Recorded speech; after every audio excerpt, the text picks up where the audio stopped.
ओम शांति। मैं मस्तक सिंहासन पर विराजमान मस्तक मणि हूँ। समझदार आत्मा हूँ।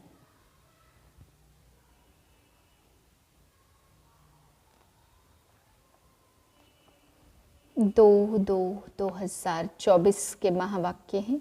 आज बाबा सतयुग के लिए समझाते कि वहाँ शरीर और आत्मा दोनों ही कंचन मिलते हैं। बाबा कहते वहाँ पे कोई भी डिफेक्ट नहीं होता।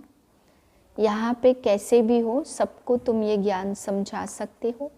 लंगड़े लूले किसी भी प्रकार के हों, बाबा कहते चित्र देख करके तो समझा ही सकते हो। फिर बाबा समझा रहे कि तुम्हें स्टडी करनी चाहिए। ऐसे नहीं एक बार में ही सारी पॉइंट याद होंगी। तुम्हें किताबों में लिखना चाहिए, किताबें स्टडी करनी चाहिए, तभी तुम्हें सही समय पर सही पॉइंट याद आएगी। फिर बाबा आज ड्रामा पर भी पक्का समझाते हुए कहते हैं कि ड्रामा में हर बात नूंद है। बाबा कहते एक मक्खी भी इधर से उधर उड़ी तो वो भी कल्प बाद रिपीट होगी। इसलिए बच्चे इसमें कोई भी ऐसा पार्ट देख करके रोने लग जाते हैं। बाबा कहते हैं कोई कमज़ोर दिल वाले जैसे नाटक का पार्ट देखते और रोते हैं, ऐसे यहाँ भी रोने रूसने की कोई दरकार नहीं है। जो भी बीता कल्प बाद भी ड्रामा में ऐसे ही कल्प पहले हुआ था, ऐसे ही कल्प बाद होगा। बाबा कहते वह नाटक की रील तो घिस मिट सकती है, लेकिन ये तो घिसती मिटती भी नहीं है। वही रोल रिपीट होना है। इसलिए ड्रामा को पक्का कर किसी भी बात में अफसोस नहीं करना है। आप बच्चों को हर सीन में पक्का रह करके हर्षित मुख रहना है, क्योंकि गायन है बनी बनाई बन रही अब कुछ बननी नाही, चिंता ताकि कीजिए जो अनहोनी होई। होनी तो होकर रहेगी, अनहोनी ना होई। तो बाबा कहते हैं जिन बच्चों को ड्रामा पक्का है वह किसी भी बात में हलचल में नहीं आते, सब कुछ ड्रामा में फिक्स है। फिर बाबा आज समझा रहे हैं कि अगर कर्मातीत नहीं बने, पुरुषार्थ करके अच्छी रीति पढ़ाई करके ऊंच पद नहीं पाया तो उसको फिर सहन करना पड़ेगा। कुछ न कुछ भूल चूक करते हैं तो बाबा ने कहा सहन करना पड़ता है। बाकी इस पढ़ाई से सतयुग में कोई भी भूल चूक तुम बच्चों से होगी नहीं। ऐसी पढ़ाई तुम पढ़ते हो जिससे कभी भी भूल चूक हो नहीं सकती।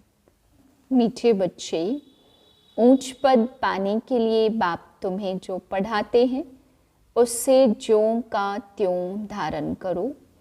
सदा श्रीमत पर चलते रहो। प्रश्न है कभी भी अफसोस ना हो, उसके लिए किस बात पर अच्छी तरह से विचार करो।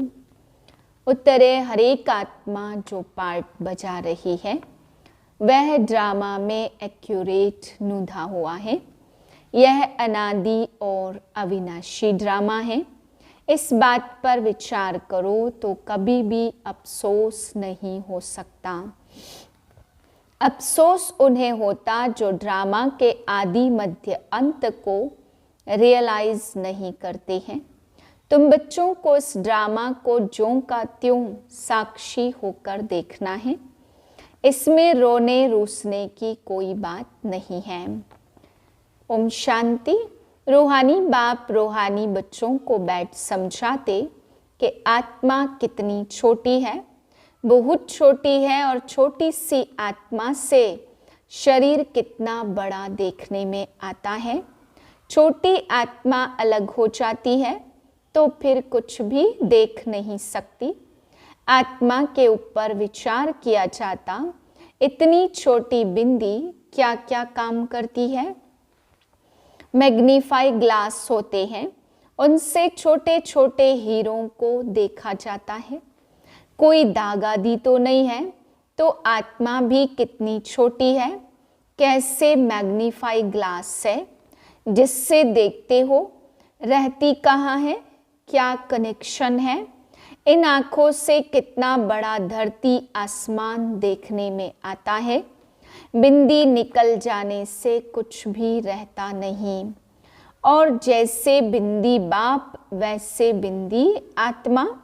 इतनी छोटी आत्मा प्योर इम्प्योर बनती है। यह बहुत विचार करने की बातें हैं। दूसरा कोई भी नहीं जानते हैं आत्मा क्या है और परमात्मा क्या है। इतनी छोटी आत्मा शरीर में रह क्या क्या बनाती है, क्या क्या देखती है। उस आत्मा में सारा पार्ट भरा हुआ है 84 जन्मों का। कैसे वह काम करती है, वंडर है। इतनी छोटी सी बिंदी में 84 जन्मों का पार्ट नूंधा हुआ है। एक शरीर छोड़ दूसरा लेती है। शरीर से आत्मा निकल गई तो शरीर मर गया। कितना बड़ा शरीर है और कितनी छोटी आत्मा है। यह भी बाबा ने बहुत बार समझाया है कि मनुष्यों को कैसे पता पड़े कि यह सृष्टि का चक्र हर 5000 वर्ष बाद फिरता है।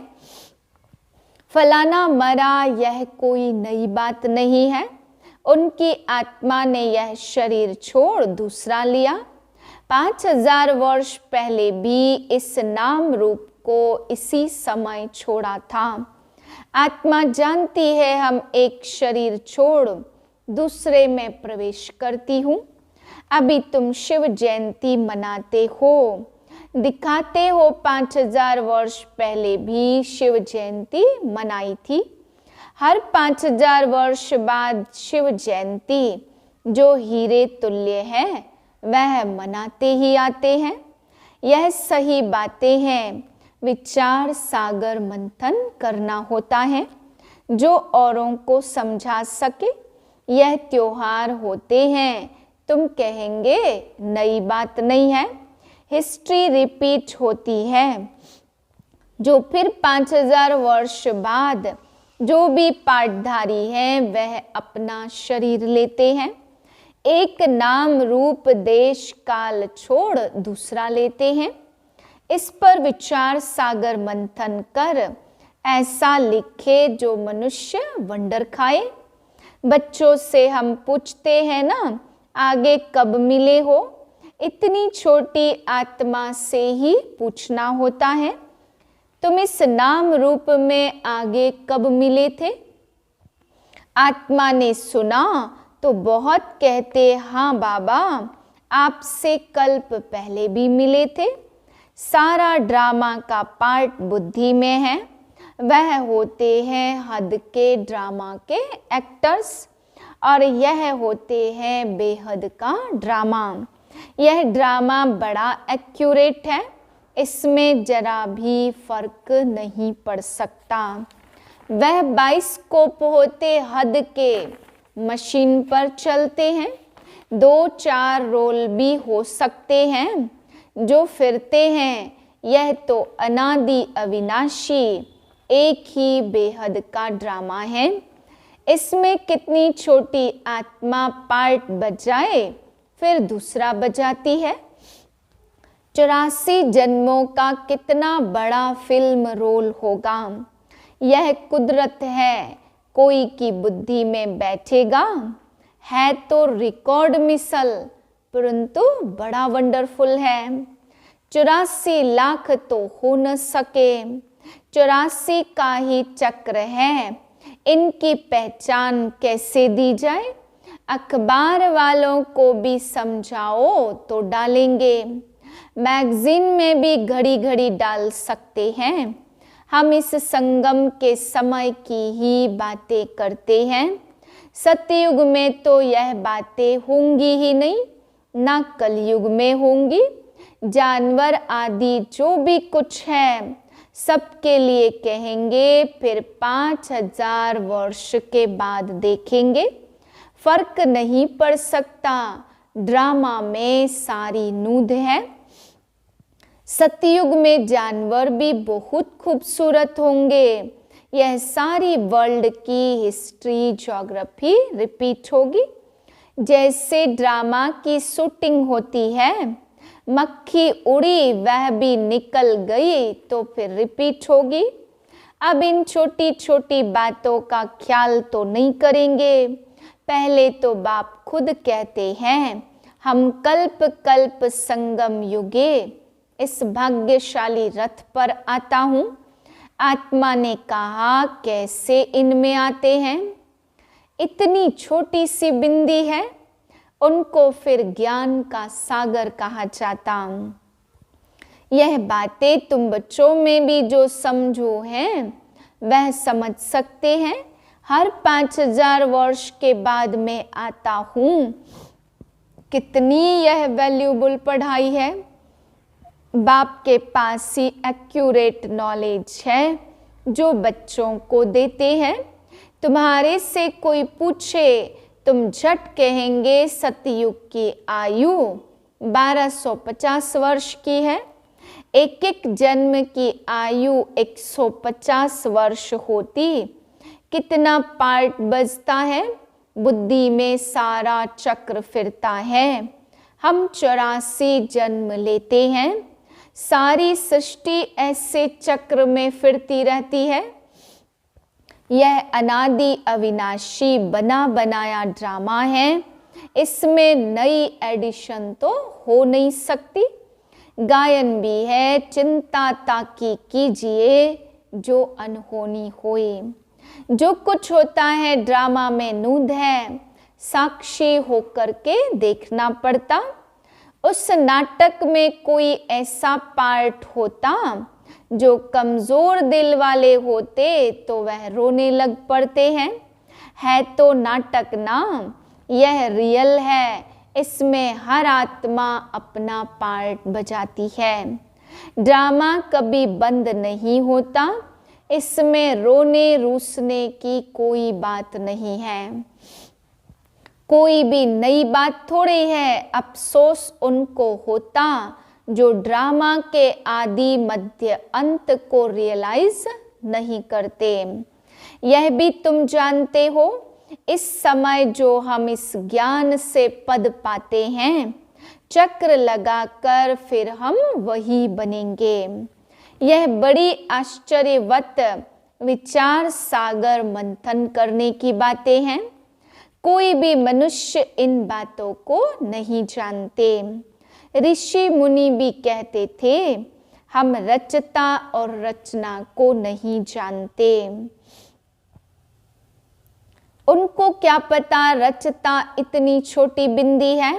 वही नई सृष्टि का रचता तुम बच्चों को बैठ पढ़ाते हैं। ज्ञान का सागर है। यह बातें तुम बच्चे ही समझाते हो। तुम थोड़े कहेंगे हम नहीं जानते हैं। तुमको बाप इस समय सब समझाते। तुमको कोई भी बात में अफसोस करने की जरूरत नहीं है। सदैव हर्षित रहना है। उस ड्रामा की फिल्म चलते चलते घिस जाएगी, पुरानी हो जाएगी, फिर बदली करेंगे, पुरानी को खलास कर देते। यह तो बेहद का अविनाशी ड्रामा है। ऐसी ऐसी बातों पर विचार कर पक्का कर लेना चाहिए। यह ड्रामा है। हम बाप की श्रीमत पर चल पतित से पावन बन रहे हैं और कोई बात हो नहीं सकती जिससे हम पतित से पावन बन जाएं अथवा तमो प्रधान से सतो प्रधान हो जाएं। पार्ट बजाते बजाते हम सतो प्रधान से तमो प्रधान बने। अभी फिर तमो प्रधान से सतो प्रधान बनना है। न आत्मा विनाश को पा सकती है, न पार्ट विनाश को पा सकता। ऐसी ऐसी बातों पर कोई का विचार नहीं चलता। मनुष्य तो सुनकर वंडर खाएंगे ना। वह तो सिर्फ भक्ति मार्ग के शास्त्र ही पढ़ते हैं। रामायण, भागवत, गीता आदि वही है। इसमें तो विचार सागर मंथन करना होता। बेहद का बाप जो समझाते हैं उनको ज्यों का त्यों हम धारण कर ले तो अच्छा ही पद पाले। सब एक जैसी धारणा नहीं कर सकते। कोई तो बहुत महीनता से समझाते हैं। आजकल तो जेल में भी भाषण करने जाते, वैश्याओं के पास भी जाते और गूंगे बहरों के पास भी बच्चे जाते होंगे, क्योंकि उन्हों का भी हक है ना, इशारे से समझ सकते हैं। अंदर समझने वाली तो आत्मा है। चित्र सामने रख दो, पढ़ तो सकेंगे नहीं, पढ़ तो सकेंगे ना, बुद्धि तो आत्मा में है। भल अंधे लूले लंगड़े हैं, परंतु कोई न कोई प्रकार से समझ सकते हैं। अंधों के कान तो हैं। तुम्हारा सीढ़ी का चित्र तो बहुत अच्छा है। यह नॉलेज कोई को भी समझाकर स्वर्ग में जाने लायक बना सकते हो। आत्मा बाप से वर्षा ले सकती है, स्वर्ग में जा सकती है। कर के ऑर्गन्स डिफेक्टेड हैं, वहाँ तो लूले लंगड़े होते नहीं। वहाँ आत्मा और शरीर दोनों ही कंचन मिल जाते। प्रकृति भी कंचन है, नई चीज जरूर सतो प्रधान होती। यह भी ड्रामा बना हुआ है, एक सेकंड ना मिले दूसरे से, कुछ न कुछ फर्क पड़ता है। ऐसे ड्रामा को ज्यों का त्यों साक्षी होकर देखना है। यह नॉलेज तुमको अब मिलती है, फिर कभी भी नहीं मिलनी है। आगे यह नॉलेज थोड़ी थी, यह अनादि अविनाशी बना बनाया ड्रामा कहा जाता। इसको अच्छी रीति समझ और धारण कर किसी को समझाना है। तुम ब्राह्मण ही इस ज्ञान को जानते हो। यह तो चोब चीनी ताकत की दवा तुमको मिलती है। अच्छे ते अच्छी चीज की महिमा की जाती। जैसे नई दुनिया स्थापन होती, फिर से यह राज्य कैसे होगा, तुम्हारे में भी नंबरवार जानते हैं। जो जानते हैं वह दूसरों को भी समझा सकते हैं। बहुत खुशी रहती, किन्हों को तो पाई की भी खुशी नहीं है। सबका अपना अपना पार्ट है। जिनको बुद्धि में बैठता होगा, विचार सागर मंथन करते होंगे, तो दूसरों को भी समझाएंगे। तुम्हारा यह है पढ़ाई, जिससे तुम यह बनते हो। तुम कोई को भी समझाओ कि तुम आत्मा हो। आत्मा ही परमात्मा को याद करती है। आत्माएं सब ब्रदर्स है। कहावत है गॉड इज वन। बाकी सब मनुष्यों में आत्मा है। सब आत्माओं का पारलौकिक बाप एक है। जो पक्के निश्चय बुद्धि होंगे, उनको कोई भी फिरा नहीं सकते। कच्चे को जल्दी फिरा देंगे। सर्वव्यापी के ज्ञान पर कितनी डिबेट करते, वह भी अपने ज्ञान पर पक्के हैं। हो सकता है हमारे इस ज्ञान का न हो। उनको देवता धर्म का कैसे कह सकते हैं। आदि सनातन देवी देवता धर्म है प्रायः लोप। तुम बच्चों को मालूम है हमारा ही आदि सनातन धर्म पवित्र प्रवृत्ति वाला था, अभी अपवित्र हो गया। बहुत पॉइंट्स कंठ होगी तो समझाते रहेंगे। बाप तुमको समझाते और तुम फिर औरों को समझाओ। यह सृष्टि चक्र कैसे फिरता, सिवाय तुम्हारे और कोई भी नहीं जानते। तुम्हारे में भी नंबरवार हैं। बाबा को भी घड़ी घड़ी पॉइंट रिपीट करनी पड़ती, क्योंकि नए नए आते हैं। शुरू में कैसे स्थापना हुई तुम्हारे से पूछेंगे, फिर तुमको भी रिपीट करना पड़ेगा।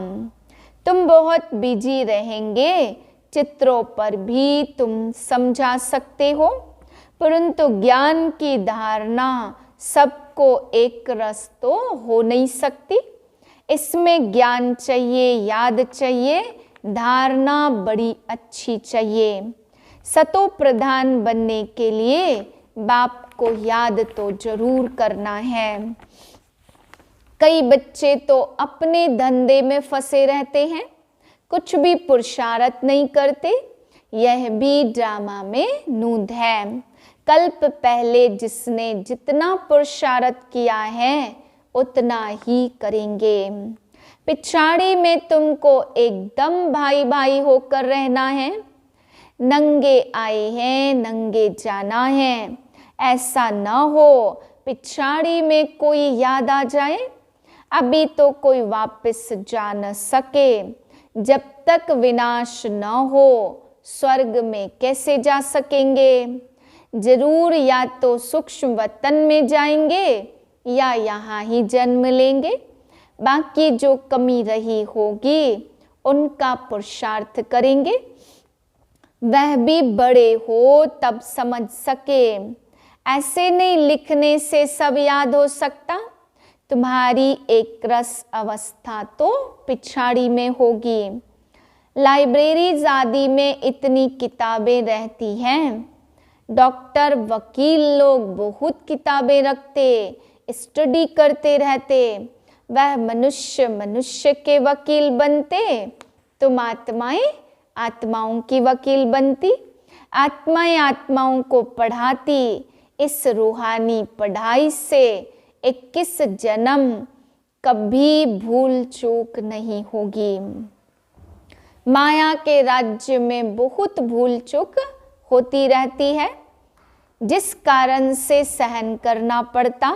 जो पूरा नहीं पढ़ेंगे, कर्मातीत अवस्था को नहीं पाएंगे तो सहन करना ही पड़ेगा। फिर पद भी कम हो जाएगा। विचार सागर मंथन कर औरों को सुनाते रहेंगे तब चिंतन चलेगा।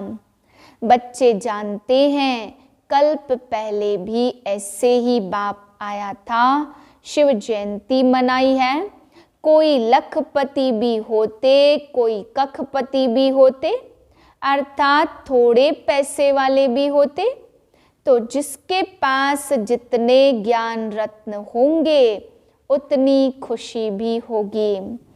अच्छा, मीठे मीठे से किलदे बच्चों प्रति माता पिता बाप दादा का याद प्यार, गुड मॉर्निंग। रूहानी बाप की रूहानी बच्चों को नमस्ते। हम रूहानी बच्चों की रूहानी बाप को नमस्ते। धारणा के लिए है पहली पॉइंट, विचार सागर मंथन कर स्वयं को ज्ञान रत्नों से भरपूर करना है। ड्रामा के राज को अच्छी रीति समझकर दूसरों को समझाना है। किसी भी बात में अफसोस न कर सदा हर्षित रहना है। दूसरी पॉइंट है, अपनी अवस्था बहुत काल से एक रस बनानी है, ताकि पिछाड़ी में एक बाप के सिवाय दूसरा कोई भी याद न आए। अभ्यास करना है, हम भाई भाई हैं, अभी हम वापस जाते हैं। वरदान है, अलबेलेपन की लहर को विदाई दे। सदा उमंग उत्साह में रहने वाली समझदार आत्मा भाव। कई बच्चे दूसरों को देखकर स्वयं अलबेले हो जाते हैं। सोचते हैं ये तो होता ही है, चलता ही है। क्या एक ने ठोकर खाई तो उसे देखकर अलबेलेपन में आकर खुद भी ठोकर खाना, यह समझदारी है? बाप दादा को रहम आता ऐसे अलबेले रहने वालों के लिए पश्चाताप की घड़ियां कितनी कठिन होगी। इसलिए समझदार बन अलबेलेपन की लहर को, दूसरों को देखने की लहर को मन से विदाई दो। औरों को नहीं देखो, बाप को देखो। स्लोगन है, वारिश क्वालिटी तैयार करो, तब प्रत्यक्षता का नगाड़ा बजेगा। ओम शांति।